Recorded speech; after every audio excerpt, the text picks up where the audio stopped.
We're back to learning Gimp in year day 115. And let me show the Hue Chroma color adjustment. We copy the original photo right here, and now we have 3 adjustment options. Just make sure the preview is checked.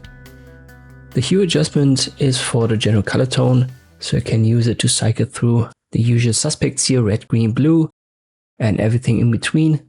Obviously you don't want to go too far for most effects, but in this case I think we can actually go down a little bit. So -10 to -20, that should still be a good value here.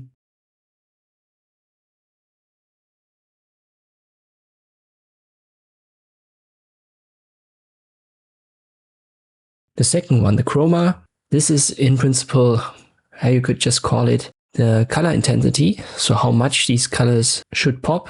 It's kind of like the same thing as the color saturation. I think in this case the photo needs a little bit of saturation, therefore I go up with the chroma.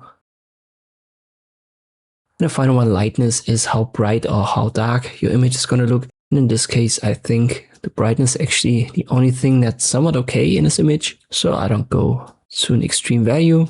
When you've got what you need, just confirm we are okay as always. And if you compare it to the original, you can see that we've improved this photo vastly. And this is how you can use the Hue Chroma color adjustment in Gimp. I hope this video was helpful. Thank you for watching, and I'll see you next time.